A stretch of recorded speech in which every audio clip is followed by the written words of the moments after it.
بسم الله الرحمن الرحيم. السلام عليكم، ازيكم يا اهلاوية؟ عاملين ايه؟ معاكم نصر احمر. يلا كده يا اهلاوية، دعمونا واشتركوا في القناة. طبعا الثقة الزيادة تعمل كده، طبعا استسهال للماتش يعمل كده. يعني انت عامل ماتش اول كويس، مش عالمي ولا حاجة بس كويس، انت بتهاجم وتضغط وكل كرة بتاخدها. قرارات اسماعيلية ملحقتش عندها خالص يعني. وعامل ماتش كويس وتشكيل كويس، من احنا كنا متوقعين نفس التشكيل، بس احنا كنا حاطين طاهر محمد طاهر مكان زيزو. احنا قلنا هنريح زيزو، بس زيزو بصراحة عمل مجهود كبير جدا جدا جدا. نتكلم بقى واحدة واحدة كده. الأهلي بدأ المباراة كويس جدا، ضغط على كهرباء إسماعيلية، ما خلوش يعرف يعمل حاجة. جبنا جونين كانوا أوفسايد، بن شرقي حظه وحش جدا في الجونين بصراحة، كان الاتنين أوفسايد وفي الاتنين فعلا أوفسايد، فكان حظه سيء جدا في الجونين دول. وضغطت وبتاع مش عارف، وجبت جون أين كوكا جاب جون حلو، محمد هاني عمل له كورة حلوة. الجون التاني زيزو عمل مجهود كبير جدا جدا جدا عشان ياخد الكورنر ده، عمل سبرنت من نص ملعبنا، فضل يجري لغاية لما خبط الكورة في مدافع الكهرباء اسماعيلية وخد كورة. ده مجهود خرافي من زيزو بصراحة، يعني زيزو كان نفسي ياخد أحسن لاعب في المباراة، بس اللي خدها كوكا. عمل كرة عرضية، ياسين ملعب حلو جدا جدا جدا. ياسين ملعب شكله بيلعب حلو في دماغه، بيلعب حلو بدماغه. يعني محمد عمنا من جديد إن شاء الله مع النادي الأهلي. كان الأول كان مع لولو ومنام، دلوقتي بقى زيزو وياسين ملعب. فأنت ماشي كويس والماتش حلو والدنيا جميلة وعامل شو كويس، وهجمات ضايعة وجون بيصد وضغط على اللعيبة. ايه بقى اللي حصل الشوط التاني؟ متفهمش. يعني احنا اول حاجه طبعا قبل ما نتكلم في اي حاجه نسيت اتكلم عن كابتن حسين الشحات. يا كابتن عماد، يا كابتن عماد، طالما اللاعب مش سليم ما تنزلوش. يا كابتن عماد، انت كده بتخسرنا لاعب يقعد فتره طويله وهو مصاب. يا سيدي ما تنزلوش، ايه المشكله؟ خليه يلعب بره. طبعا اصابه حسين الشحات، خرج ونزل مكانه محمد مجدي. قفشه اللي احنا ما شفناهوش، انا ما شفتش قفشه في الماتش كله، لغايه ما نزل ما شفتوش، ما اعرفش ليه مستخبي بيلعب من غير نفس. بيلعب وهو زعلان، بيلعب وهو متضايق، فاهم؟ انا ما شفتش قفشه خالص الماتش ده بامانه، يعني بامانه ما شفتهمش خالص. فالشوط الاولاني خلص 1-0 نادي الاهلي، 2-0 نادي الاهلي. قلنا الحمد لله ننزل الشوط التاني نجيب كمان جونين ولا حاجه. بدأنا الماتش لعب عشوائي، مفيش هجمات، مفيش باصات، مفيش. تحس اللعيبه اتغيرت، فاهم؟ تحس ان لعيبه الاسماعيليه بقت الاهلي، ولعيبه الاهلي بقت كهرباء اسماعيليه، فاهم؟ يعني فاهم، كهرباء اسماعيليه بيضغط من عندك بخمس ست لعيبه. يعني انت لو عملت هجمه مرتده محترمه هجيب جون، وعملناها فعلا، بس الكورة رجعت من المدافع للشريف حطها في الجون. يعني احنا عملناش حاجة الشوط التاني غير الكورة دي وفاول بتاع شربتشا. فاهم انت؟ كهرباء اسماعيلية ضغط عليك ضغطة بنت لذين. انا حسيت ان انا بلعب فريق اوروبي بأمانة. تحية كبيرة جدا جدا جدا كهرباء اسماعيلية، وتحية كبيرة جدا جدا لكابتن رضا شحاتة. فاهم؟ يعني بصراحة عملوا الشوط التاني بصراحة كويس جدا بصراحة.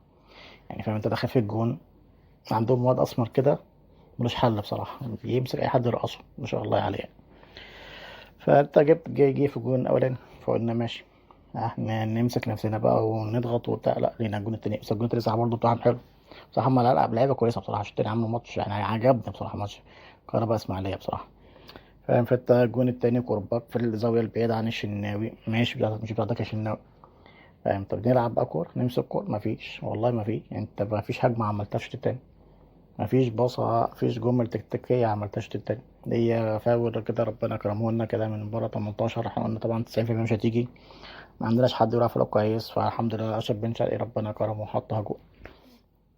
ف يعني لولا الكورة دي كان ممكن القرار سمعتها معاك، دي كانت هتبقى مشكلة كبيرة جدا جدا جدا.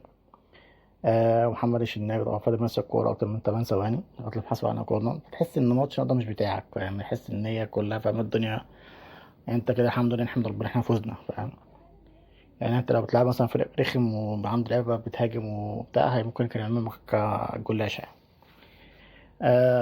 فالحمد لله الماتش خلص وكسبنا الماتش، بس لقيت الموضوع ده ما اتكررش. يعني الثقة الزيادة بتودي أكتر من كده والله.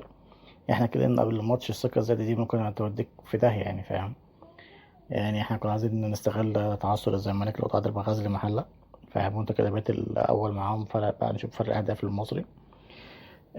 فيعني انت احمد ربنا احنا كسبنا.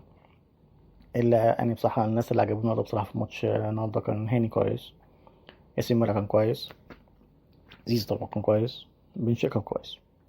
فيعني تحس يعني الشوط الأولاني أنت فريق متكامل. الشوط التاني نزلوا ما تفهمش إيه اللي حصل. حصلت لعبكة في الشوط التاني بقى، بحس إن الدنيا اتقلبت بقى. يعني كهرباء اسماعيلية بيقولك بيضغطوا من عندنا بحوالي 5 6 لعيبة.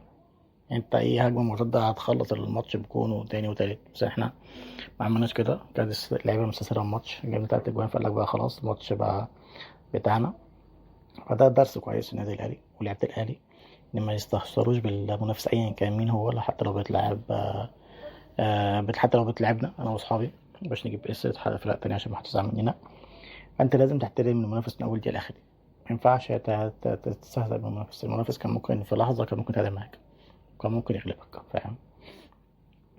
يعني كفاية لما جابوا جون في الأهلي، أول جون يجيبون في حياتهم في الأهلي، فاهم؟ ونجم جاب جون يعني، فاهم؟ أنت عارف يعني إن أنا أصلا يعني كان بيلعب في الزمالك ومش عارف بيلعب فين، في جاب الجون، فاهم؟ يعني هو يعتبر أول جون اللي كهرباء إسماعيلية محمد نجم في الأهلي. فيعني حاجات كتيرة جدا جدا يعني، فاهم أنت؟ متفهمش إيه اللي حصل التاني.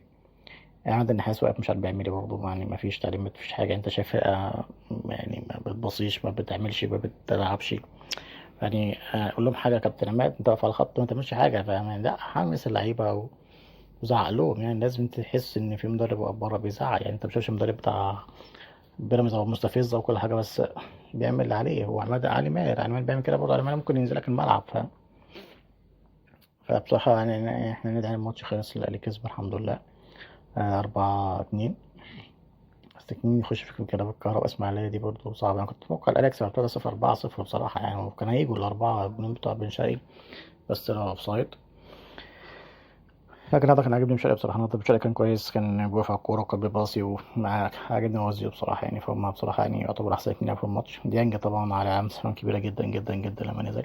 طاهر محمد طاهر ما شفناهوش لما نزل. أحمد عبد القادر برضه مش يعني ما فيش تغييرة الأهلي عملها استفاد بيها بأمانة يعني. ولا بيكم ولا قفشة، مفيش حد نزل تحس إن هو عمل حاجة. بالعكس تحس إن هم أساسا بقى وفاهم بيلعبوا هم واقفين، فاهم؟ يعني طاهر ما شفناش طاهر، عبد القادر ما شفناش عبد القادر، قفشة ساعة ما نزل الشوط الأولاني ما شفناهوش. ديانج على الله حكايته، يديك مرة وعشرة لأ. بيكم ما شفناهوش برضه، فاهم؟ فأنت داخل في الجون لما بيكم نزل يعني، فاهم؟ طبعا مش هنشيله ليلة طبعا يعني. بيكم ما ظهرش يعني، ما كانش زي ياسر غير كده خرج مصاب يعني، فاهم؟ دي الحاجة اللي ممكن ياسر يخرج فيها يعني. لكن الحمد لله في التوقف الأهلي بقى ياخد نفسه كده ويشوف بقى هيعملوا الفترة اللي جاية. آه ونشوف بقى نرجع بقى على ماتش أفريقيا بقى، ونشوف هنعمل ايه في أفريقيا. ده أهم حاجة عندنا أفريقيا بقى الماتش اللي جاية. فالحمد لله احنا كسبنا النهاردة يا رجالة، وبالتوفيق إن شاء الله ده في الماتش اللي جاية. فده كان كل حاجة على ماتش النهاردة. ماتش كان صعب جدا، احنا قلنا ماتش صعب. كهرباء اسمها تلعب كورة حلوة بس تعرفش تكسب، هي دي مشكلتها. تلعب كورة كويسة لكن ما بتعرفش تكسب. فده كان كل حاجة على الماتش ده. أهلاوية يلا دعمونا واشتركوا في القناة. السلام عليكم.